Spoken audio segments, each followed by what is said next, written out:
Important 10 सवालों के, जहाँ से कि आपके सभी एग्ज़ाम में क्वेश्चंस पूछे ही पूछे जाते हैं। और अगर आपने इन 10 सवालों में से 6 का भी सही सही जवाब दे दिया तो आप बहुत ही अच्छे स्टूडेंट्स माने जाओगे। तो चलिए शुरू करते हैं। लेकिन शुरू करने से पहले मैं आपको ये भी बता दूं कि ये बिल्कुल आपका एक क्यूज़ की तरह है। आपको इस क्यूज़ में, जैसा कि पहले ही बोल दिया, 10 सवाल के जवाब देने हैं और सभी सवालों के जवाब देने के लिए मिलेगा आपको 5-5 सेकंड का वक्त। आपको उन 5 सेकंड्स में इसके सही सही जवाब हमें कमेंट बॉक्स में कमेंट करने होंगे। ऐसा आपको एक सवाल नहीं, सभी 10 सवालों के लिए 5-5 सेकंड का वक्त मिलेगा।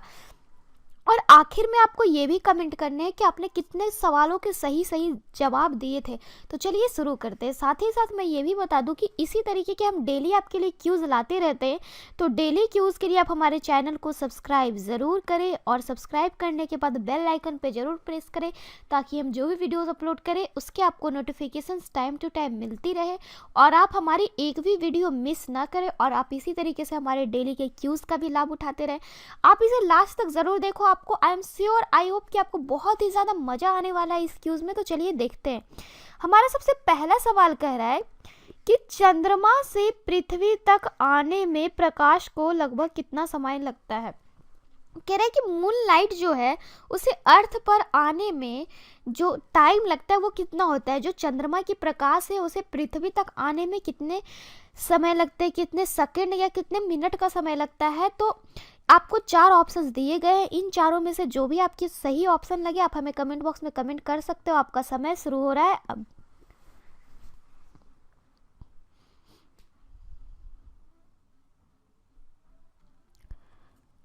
तो 5 सेकेंड्स आपके पूरे हो चुके हैं। तो मैं आपको बता दूं कि चंद्रमा से पृथ्वी तक आने में प्रकाश को 1 सेकेंड का वक्त लगता है, यानी कि ऑप्शन नंबर सी 1 सेकेंड का। आई होप बहुत सारे लोगों ने इसका सही सही जवाब भी दिया होगा। तो चलिए देखते हैं नेक्स्ट क्वेश्चन।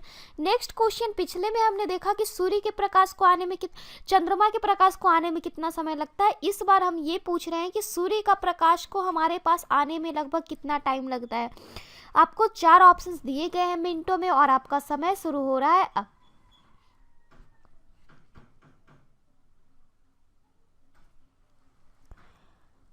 तो 5 सेकेंड्स आपके पूरे हो चुके हैं। तो मैं आपको बता दूं, सूर्य का प्रकाश यानी कि सनलाइट जो होता है उसे हमारे पास यानी कि अर्थ पर आने में 8 मिनट का समय लगता है, यानी कि आपका ऑप्शन नंबर ए के साथ चला गया। आई होप आप सभी लोगों ने इसके सही सही जवाब दिए होंगे।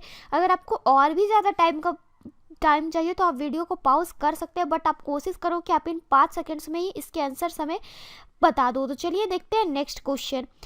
प्रकाश छोटे छोटे कणों से मिलकर बना होता है, जिसे क्या कहते हैं। आप सभी को पता है कि प्रकाश यानी कि लाइट जो है स्मॉल पार्टिकल से मिलकर बना होता है। आप जब कहीं से लाइट आ रही होगी कोई सोर्स से तो आप उसे गौर से देखोगे तो आपको कुछ पार्टिकल्स दिखाई देंगे।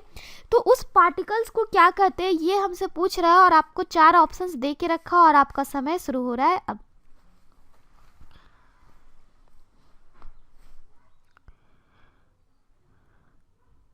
तो 5 सेकेंड्स आपके पूरे हो चुके हैं। तो मैं आपको बता दूं कि प्रकाश यानी कि लाइट जिन स्मॉल पार्टिकल्स से मिलकर बना होता है उसे हम कहते हैं फोटोन, यानी कि ऑप्शन नंबर डी।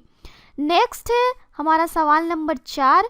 कह रहे प्रकाश तरंग किस प्रकार की तरंग है। कह रहे कि जो लाइट वेव होती है वो किस प्रकार की वेव होती है। अनुप्रस्थ होती है, अनुदैर्घ्य या होती है, या दोनों तरह की तरंगे होती है, या फिर इन दोनों में से कोई नहीं होती है।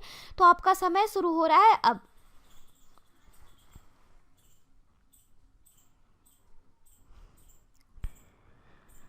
तो 5 सेकेंड आपके पूरे हो चुके हैं। तो मैं आपको बता दूं कि लाइट वेव जो है यानी कि प्रकाश तरंग जो है वो हमारी होती है अनुप्रस्थ तरंग, यानी कि ऑप्शन नंबर ए। ये आपका थोड़ा इम्पॉर्टेंट क्वेश्चन हो जाता है कि प्रकाश तरंग किस प्रकार की तरंग है, तो अनुप्रस्थ तरंग है। नेक्स्ट है सवाल नंबर 5। कह रहा है कि प्रकाश का तरंग सिद्धांत किसके द्वारा प्रस्थापित किया गया था। कह रहा है लाइट वेव की जो प्रिंसिपल थी, लाइट वेव की प्रिंसिपल वो किसके द्वारा थी, कौन से प्रिंसिपल से हम कहते हैं। आपके ऑप्शंस दे के रखे हैं, न्यूटन, हाइगेंस, प्लैंक।